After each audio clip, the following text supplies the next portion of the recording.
I don't have many good things to say about the VA. The VA system is designed to help veterans, but it is complicated. The horror stories are true as hell, and I feel bad for everyone who is literally just looking for help so they can survive. Aaron Williamson. He personally trained Dwayne Johnson, Jamie Foxx, and many more. He is a Marine who served as an infantry rifleman, rose to team leader, and was part of the elite Marine Corps body bearers. When it comes to getting veterans to bet on themselves and how to dig themselves out of the pit, including disabilities like obesity, our conversation was powerful and meant for you.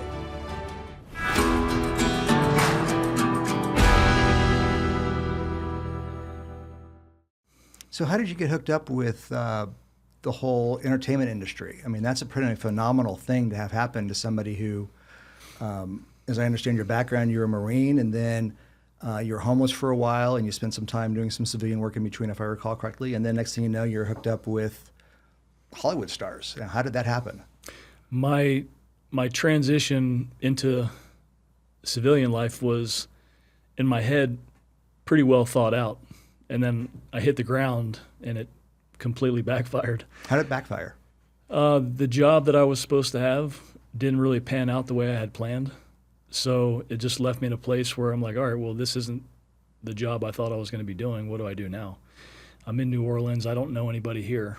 What's my next move? Where do I pivot?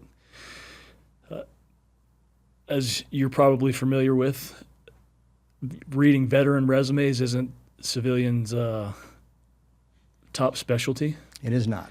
So a lot of searching with little success left me in a place where I lost everything and was homeless. And out of desperation, I turned to the one thing that was kind of the backbone of who I am, and that was my fitness. It's a personal thing for me, and I never wanted to share it with anybody. So I'm like, I got to do it. And I did it. And I say this is part of God's plan or destiny, whatever you want to call it. Put me right into this path of Hollywood. There were more films and TV shows being shot in Louisiana than anywhere else when I hit the ground there. So when you transition out, that's actually an interesting point about not being able to find a job that utilized your military skills, or your resume had a lot of military type activities and skill sets and training, but that didn't translate to a civilian job very well. Why do you think that is? I think the understanding of what we do in the military to the average civilian doesn't really compute. They see some words they don't understand, and then they just kind of shuffle it to the side and move on to someone else that they can easily understand what they did. And it's something that I've tried to actually help with, and working with companies and HR and things like that since I've been in the business world for the past, let's just say since COVID. But yeah, there's really just no correlation in the verbiage there. So it just gets overlooked or pushed aside. Yeah. And how do you think that affects veterans, generally speaking? You know, not just the difficulty of finding a job, but is there something more to that you've seen? Maybe with regard to their sense of self-worth, or their health and fitness, or just even their mental state of mind when they've got this great career in the military, they've done some pretty amazing things. They may have gotten all kinds of accolades and awards, and yet the civilian world just doesn't seem to recognize that. Yeah, it's a hard place to be. I know for me personally, I did a lot of pretty cool stuff that would translate over into the real world very well.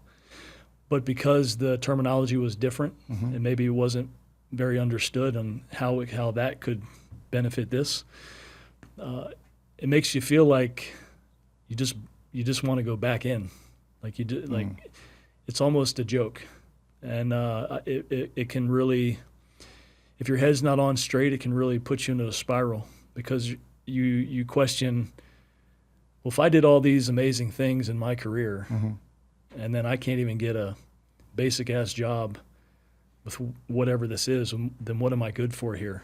Yeah. And I really think that it's why I respect a lot of the companies who put emphasis on hiring veterans. But it can affect the whole thing. You know, you start feeling your self-worth go down. You're already in the search of new purpose, new mission, all these things that kind of define the way we function.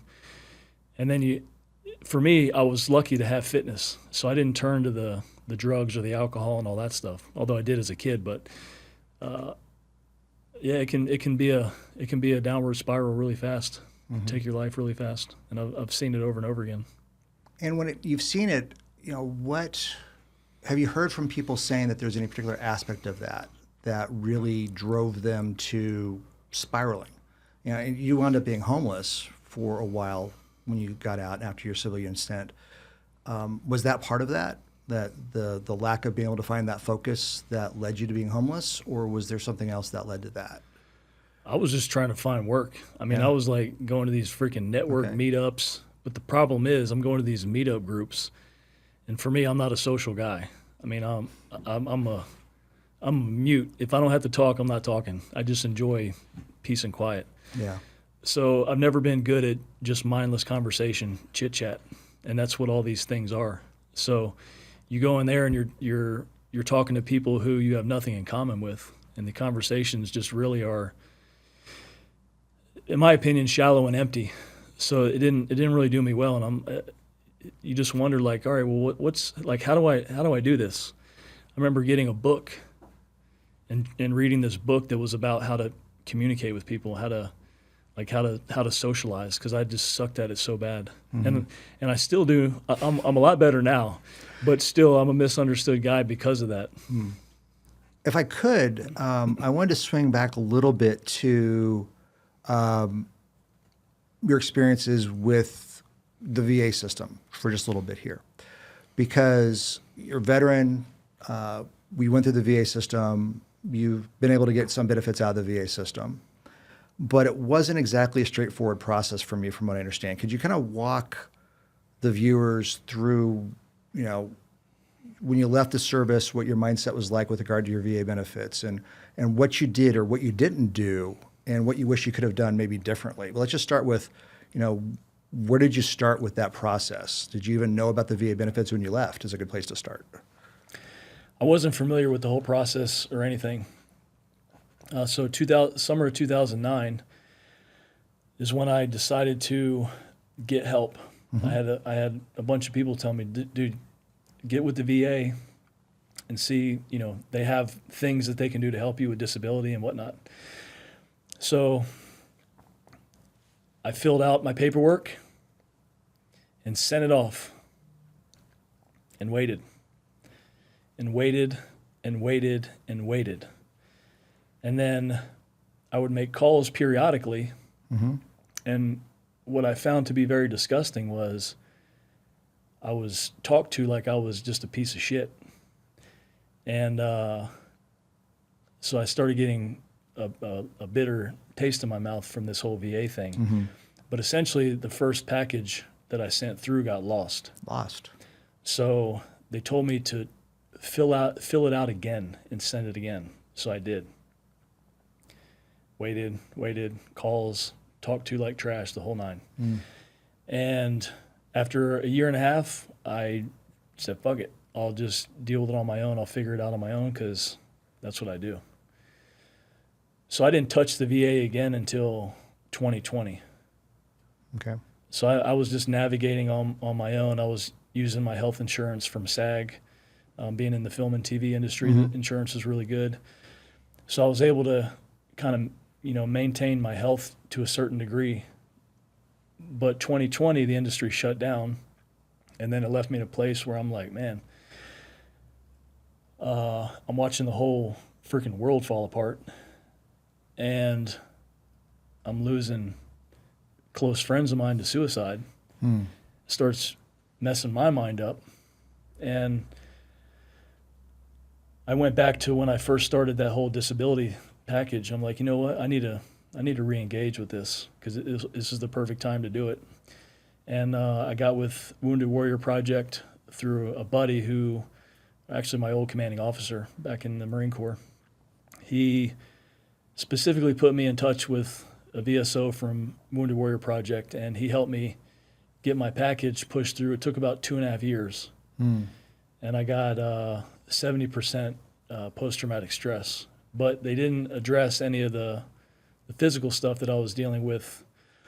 As always, I'd like to thank Vetus Legal for its sponsorship of this podcast. If you or anyone you know needs help with their VA compensation claims, give them a call at 1-508-205-2503 or go to vetuslegal.com. That's VETUSLEGAL.com. And let them know you heard about them here on the Vets with Benefits podcast. So here I am now. It's 2025, and I'm already a little over a year into trying to re-engage or open up a new claim. So it's just I don't know. The horror stories are true as hell, and I feel bad for everyone who is literally just looking for help so they can survive. I don't really understand how this can be so complicated, but obviously bureaucracy and red tape and whatever else you want to throw in there and call it is part of it, because it's the government and we live in the craziest fucking society we've ever lived in right now, in my opinion, just because of how ass backwards everything seems to be. Yeah. So I don't know. I don't have many good things to say about the VA. A lot of people do feel that way. And that is an unfortunate thing. And the VA system is designed to help veterans, but it is complicated and it does have a lot of very specific rules. And the unfortunate thing about the VA, or maybe the fortunate thing about the VA, is it's still staffed by people who make mistakes. They could lose paperwork. They can improperly deny claims. They can think they're doing the right thing and just get it wrong, which is why the appeals process exists. And it sounds like that is what you're going through now. So at least we have that available to veterans to help them fix the wrongs. Maybe not immediately, but eventually. And that's at least one of the shining stars of the VA system, is that denial is never truly the end of the road.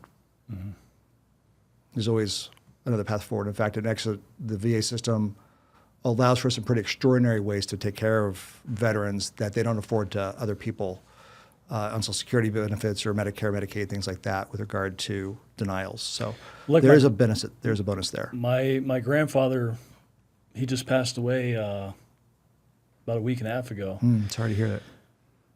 But the VA was helping a lot during, the last years. And my mom was like, the VA has been great. But all they were doing was pumping him full of meds. It's like his quality of life went, the amount of weight he lost, the amount of food that he wasn't even able to, the amount of meds they had him on should have been illegal. So, I don't know. I think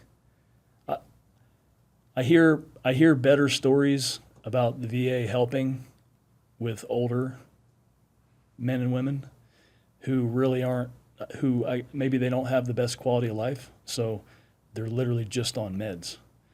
There's no, where I'm at right now, I'm not getting on meds unless I absolutely have to. And I know medicine has a place sometimes, but when I'm tuned into my body and I understand health and medication and peptides and hormones, and when you understand the landscape, don't assault me by trying to put me on a freaking medication that I don't need.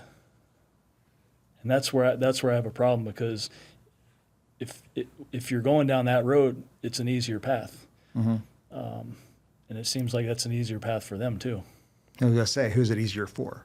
Yeah. And what does it actually do for your quality of life as a whole? So that's a good question to ask, is for the veterans that feel like the system is against them, that the system is trying to pump them full of meds or just trying to shuffle them in and shuffle them out. In your experience, what would you suggest that they do, or alternative, what do you think the VA should do to make things better for those veterans? I think when a veteran gets out of the military, there should be a new process set up, a new pipeline, where that veteran goes and gets blood work done and is able to get that blood work reviewed by a doctor to see what their endocrine system looks like. what is their testosterone? What are all your markers? Mm-hmm. You get someone who's coming out who might have been living in chronic stress for who knows how long. Their testosterone might be that of a 90-year-old woman. And they're just expected that everything's going to be fine if you just take this medication. No, it's not fine. Mm-hmm. So let's start looking at the health of the veterans instead of just trying to treat them like we've treated everyone else forever. Because it's different now. We're more educated. We know more. So that's something that I would like to see, because I wish that I was able to have that done for me, because my life would be much different now. Having had something that actually made sense. Because, you know, who knows how much food you're eating, who knows how much sleep you're getting, who knows how much stress you're under for how long. Like it's a compilation, and that's the military. Right. We operate in those conditions, and we know that going in. But when we get out, take care of us, help us. Don't just throw us out on the side and want to give us some 800 milligram Motrin. You know, there's more to it than that. Well, that's what they did in the military, right? Yeah. It's like, here's your water, here's your Motrin, go back. Broken leg, 800 milligrams Motrin. Exactly. For your own claims, do you feel like you got what you deserved from the VA? I mean, I don't really know what I deserve. I just know that I need more help. I would like to feel like I deserve it. Well, you definitely deserve it. I mean, you would think so, but sometimes you question if you do deserve it because you get put through the ringer. I mean, I can't tell you, I've been through since last year, I've probably been to over 30, 35 VA appointments. I'm like, where is this going? I feel like I'm just going to appointments now to check a box. And those are the C&P appointments, or are those the health, treatment appointments? All of them. All of them? Yeah, I mean, I'm going to stuff I don't even know what it is. Now my lawyer brain is spinning a little bit because that's a little excessive. I don't see that normally. It's crazy. It sounds a little crazy. I'd be curious. But my lawyer brain is saying that to the extent that C&P examinations, which is where they go and figure out whether whatever you claim for disability compensation is somehow related to your military service, and if so, how severe is it? What rating do you get on the other end? VA typically gives you one or two of those per condition, depending on how good the first one was, whether they made any mistakes the first time, they would give you a second one. But we're talking in the 30s, multiple tens of appointments for a claim. That's unusual. That's highly unusual. You tack that in with healthcare, without knowing anything about your medical history, obviously, and we haven't talked about that here at all. It does seem a little strange that they are. It's almost like a fishing expedition. Like they're trying to find something. And maybe it could be that they generally don't know what's going on. Or it may be that the system is failing and they're getting multiple bad examinations, multiple bad tests, multiple bad or incomplete or inconclusive tests to figure out what's going on and how to take you to the next level if there is treatment or medication or whatever they need to do for whatever's going on. So I've been to the ENT 3 or 4 times this year, and when I was at a February appointment, and he's like, we need to get you a sleep test. Okay. For my because I'm this respiratory issue that I've had just has been compounding. It's been progressively getting worse. So it's the reason why I have high blood pressure and I have a hard time sleeping and all these things. I got to wear all this weird shit on my nose when I sleep at night.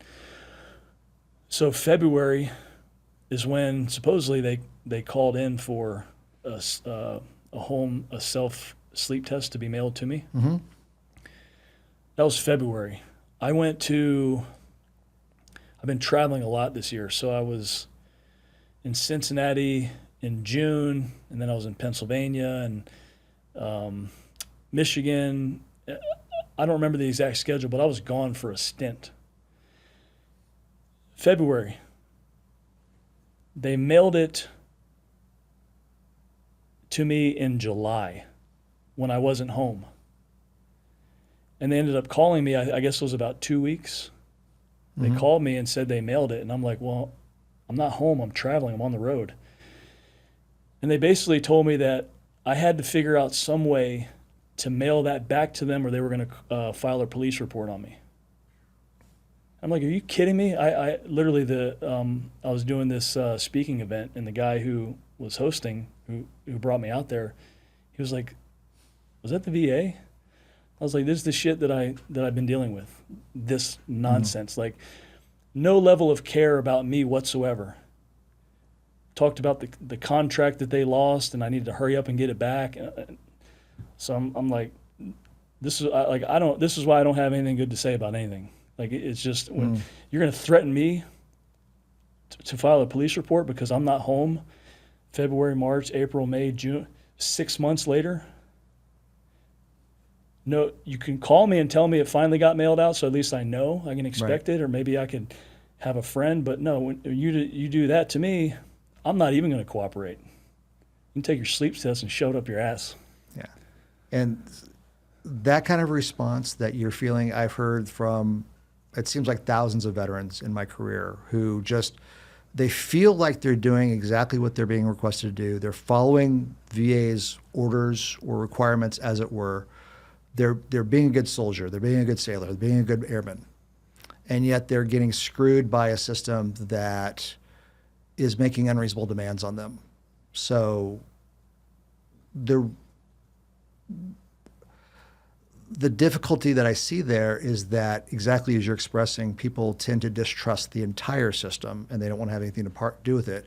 But on the flip side, they have things that those veterans need are in the VA's hands.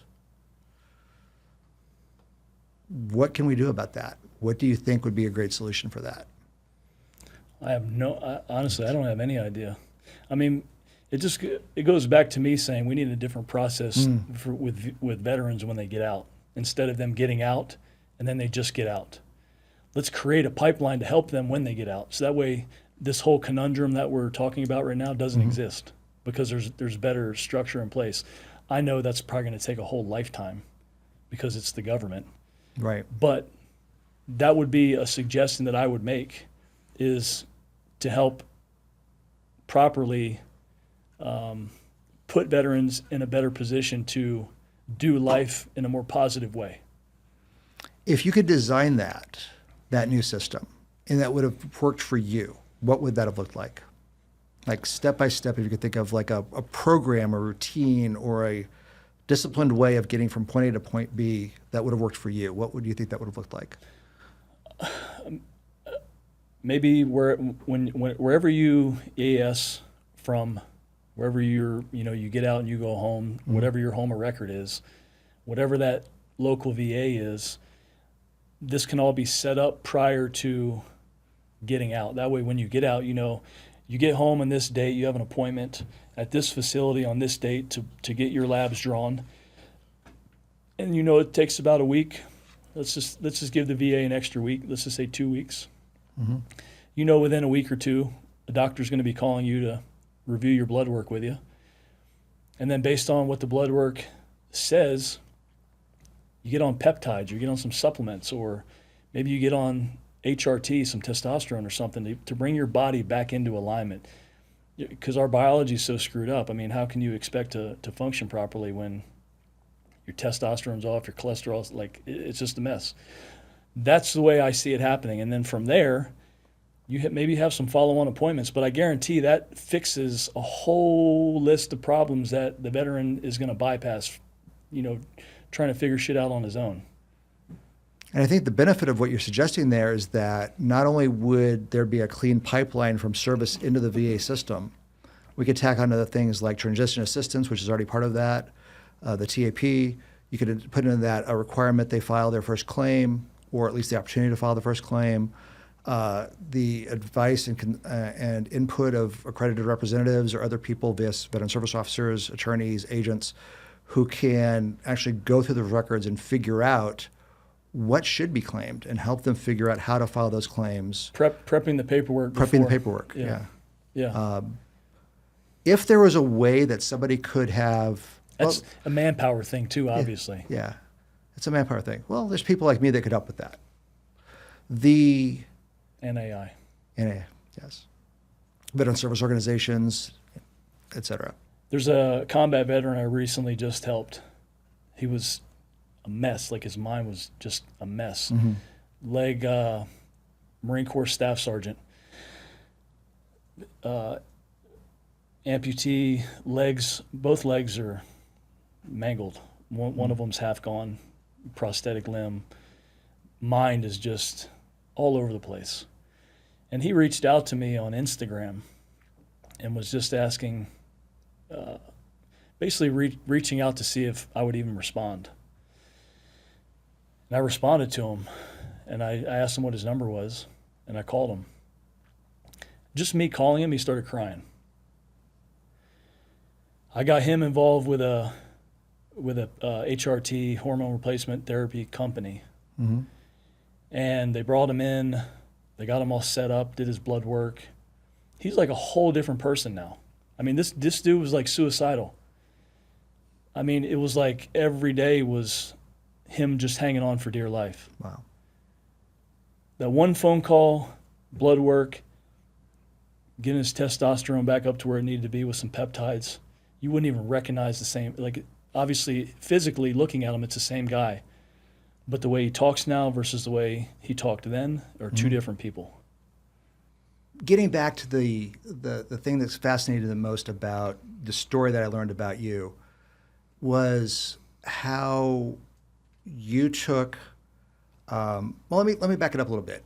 When you were younger, you were not, I think you described yourself as scrawny or slender at one point. Oh, yeah. And now you're probably one of the most jacked people I've ever seen in real life. What was the mindset? What drove you to really focusing on yourself, on your own well-being as a whole, as an entity? Growing up as a kid, just getting in trouble, doing drugs, being bad, all the stuff, you think you know better than anyone else knows. That reputation phase where everything is about reputation. It didn't do anything except make me squander all these opportunities. And I saw this guy who was on the varsity football team join the Marine Corps when he graduated. And when he came back from boot camp, I was like, who the hell is this guy? He looked completely different, spoke different, stood different. Everything about him was just different. And that's, I was like, I want that. So I joined the Marine Corps after I graduated,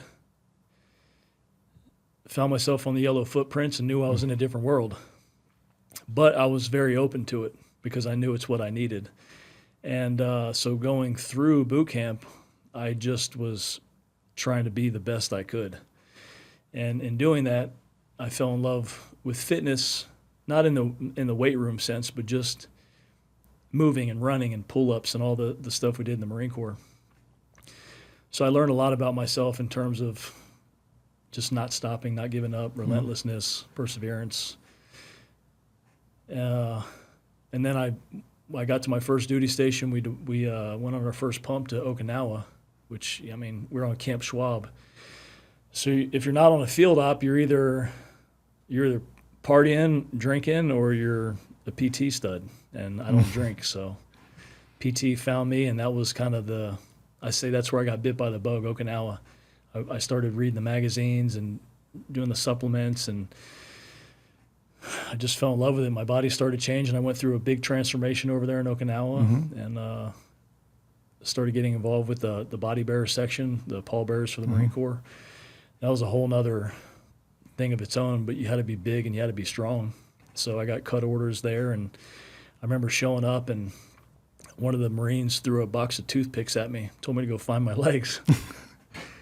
So, it was, it's probably why I'm so obsessed with my legs and why I wear shorts all the time, I think I'm just never satisfied, and I'm always trying to create that ultimate physique. But yeah, that was kind of how I fell into it. I just loved the transformation, the mental toughness of it, doing what most people think they can't do, but they really can. It's just a mental thing.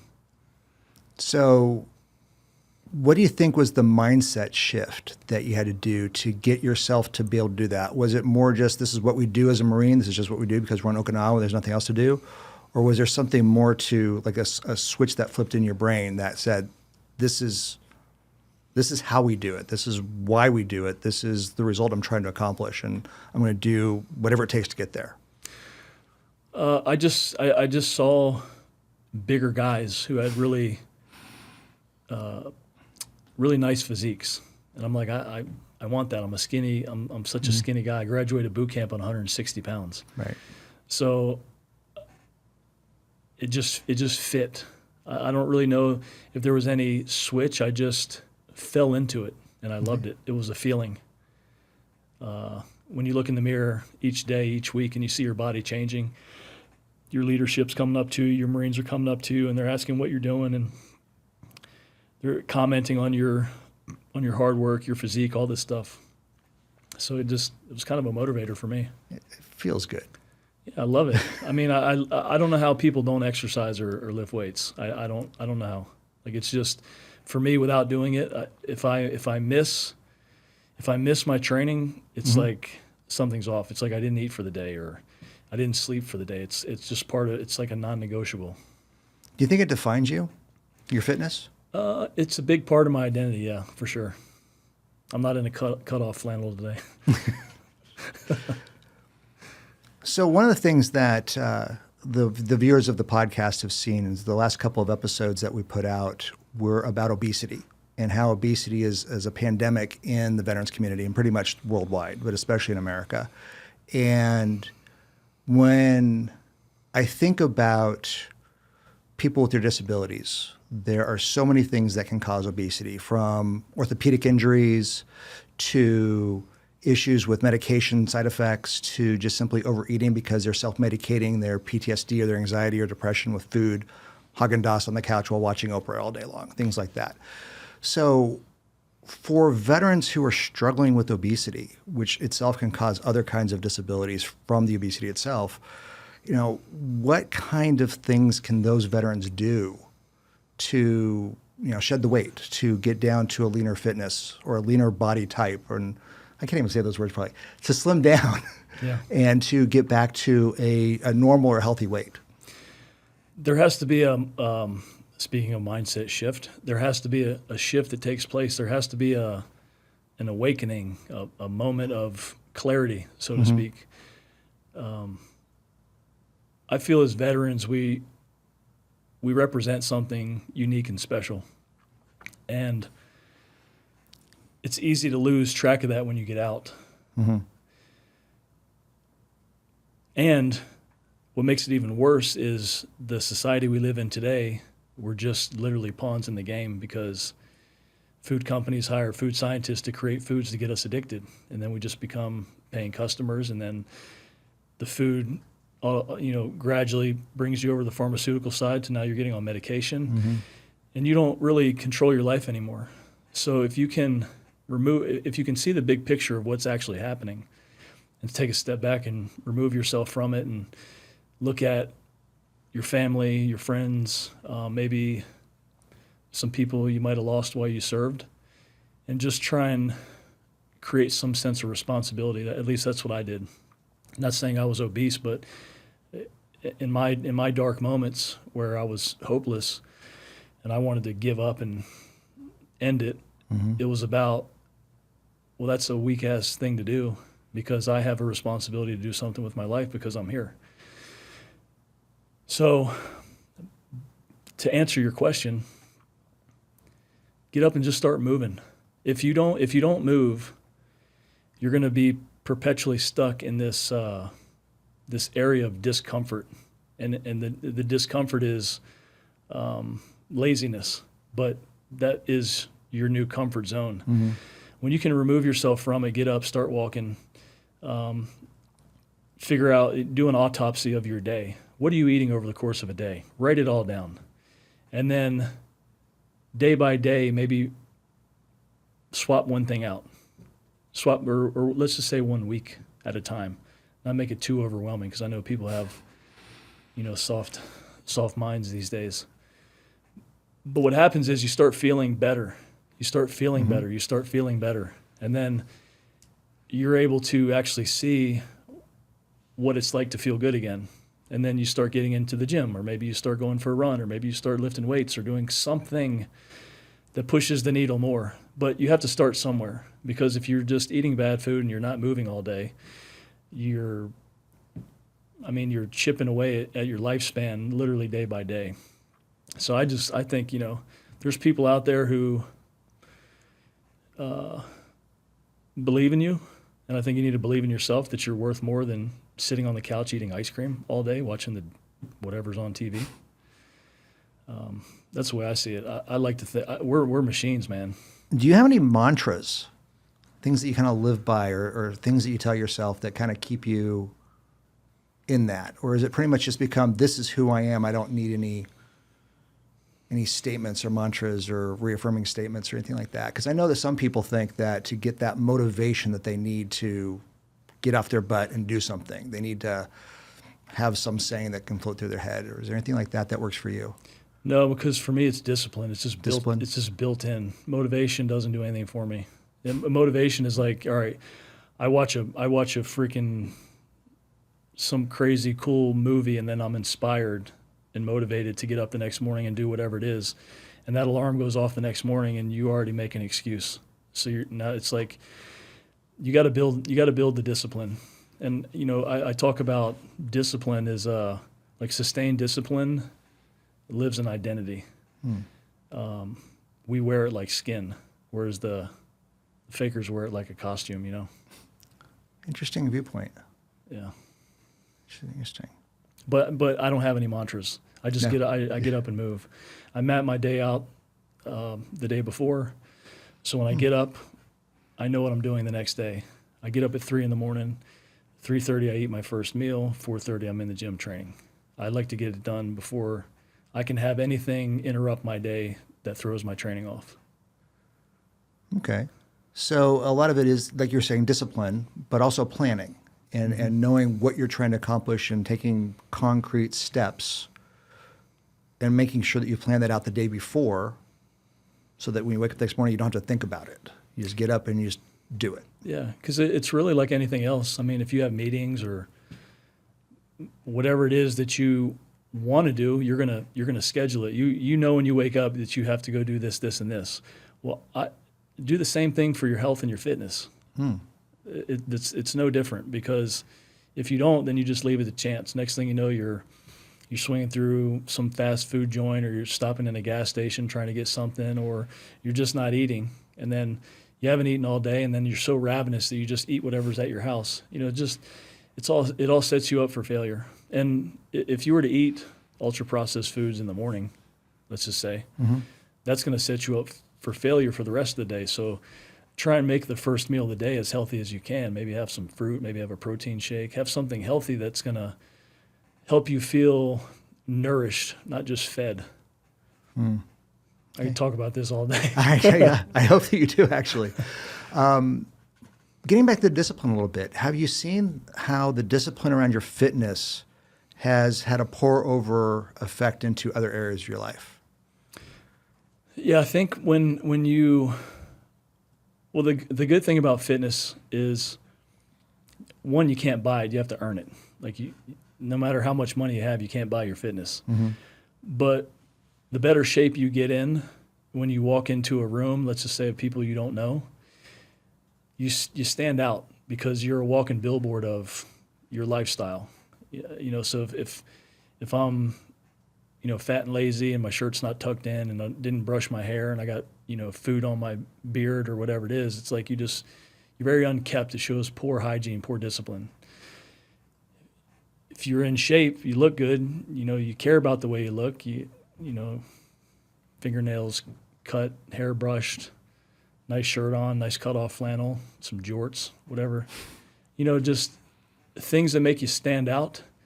People remember you, and it could spark conversations that you might not have had with some, if you didn't come in that room or you didn't look like the way you did. It's one of those good icebreakers, fitness is, especially when you come in and you exude fitness. And I don't mean fitness like from from a gym standpoint, but just being healthy and fit, you can tell when someone's into health and fitness. You can just tell. And there's a lot of commonality in conversation that people have. And I want to introduce you to this guy. He owns this thing, and the door's open. So that's kind of been the journey I've been on since I've been in the civilian world doing what I do. It's just been constantly pivoting and navigating and going through the doors that continually open. And they keep getting bigger and bigger along the way.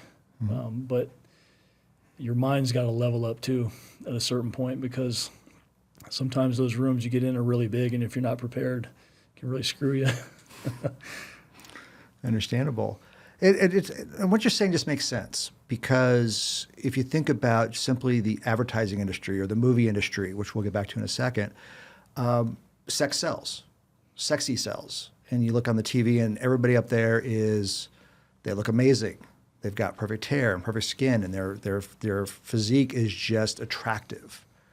And you look at people who are in sales in their businesses, and they're usually the sexy, attractive people in sales. And you look at the people who are, it doesn't really matter. The people that people naturally gravitate to are the ones that take care of themselves.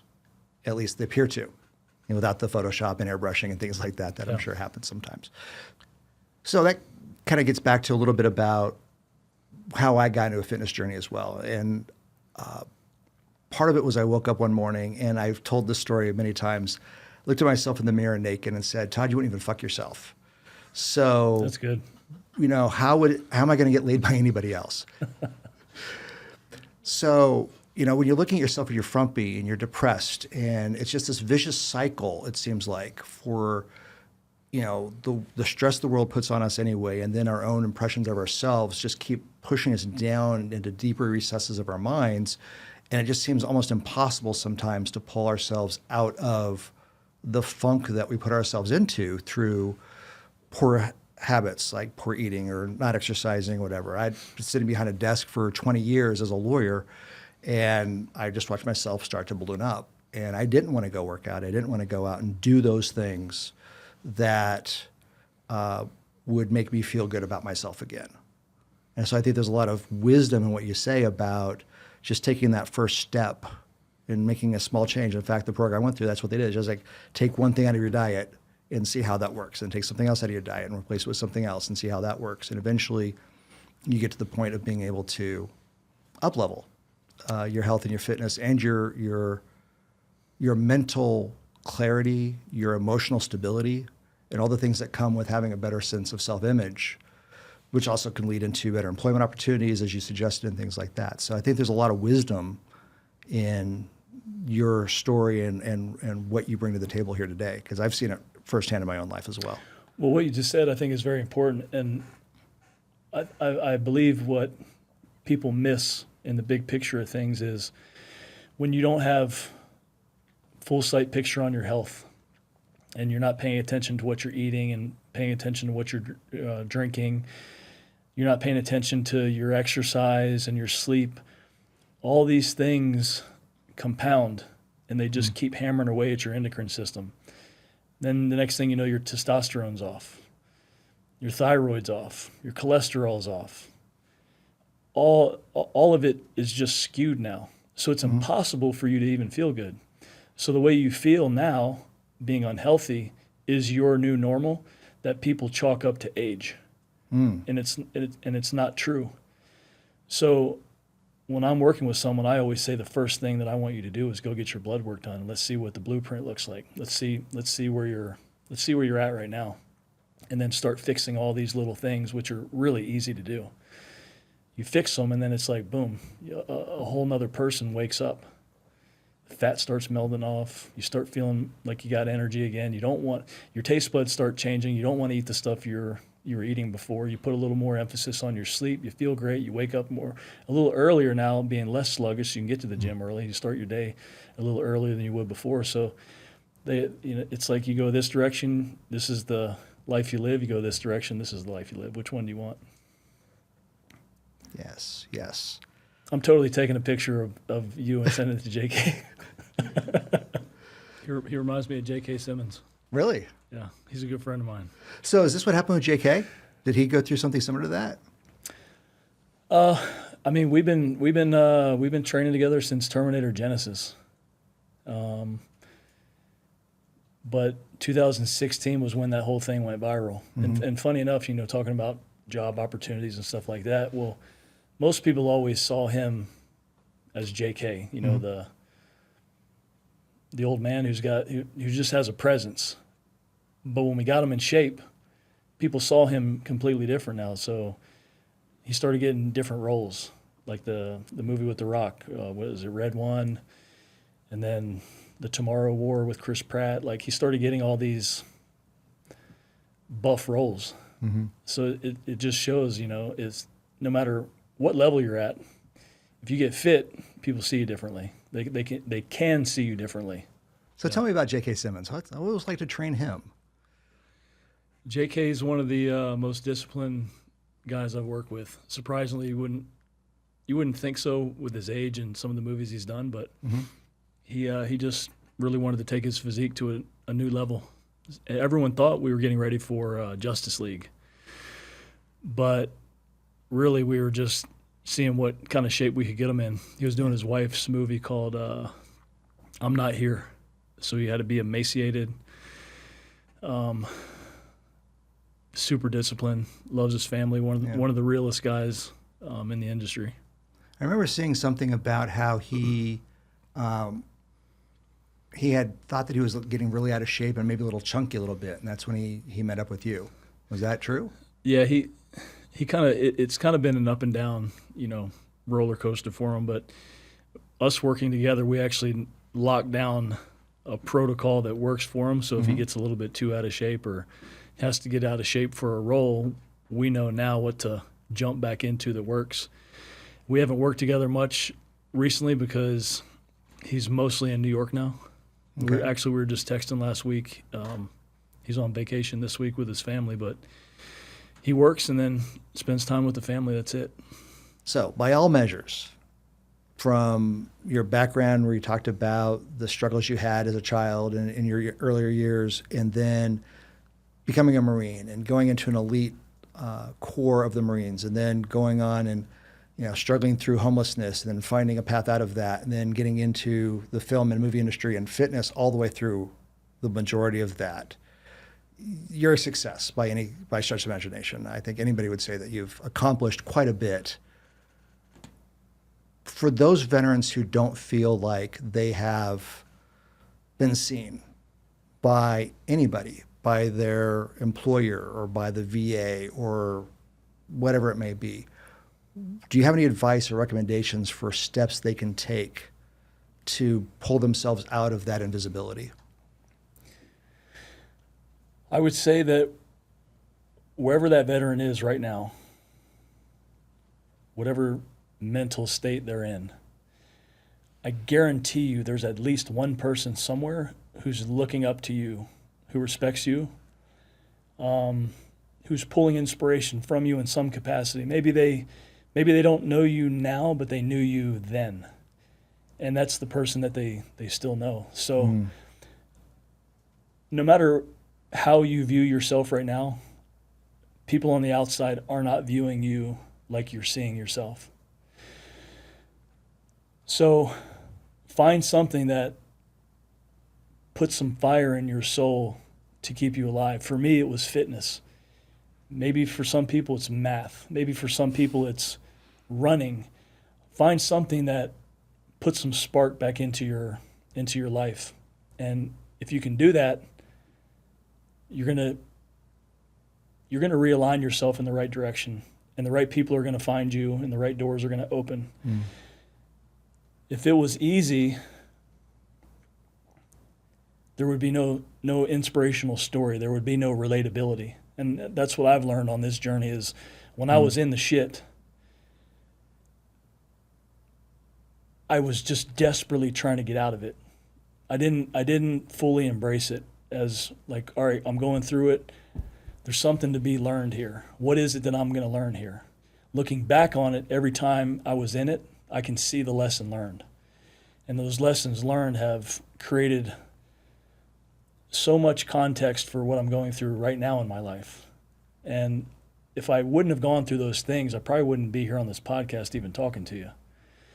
So whatever you're going through in life is already written out. It's already mapped out. You're already supposed to go through it. You just have to figure out why.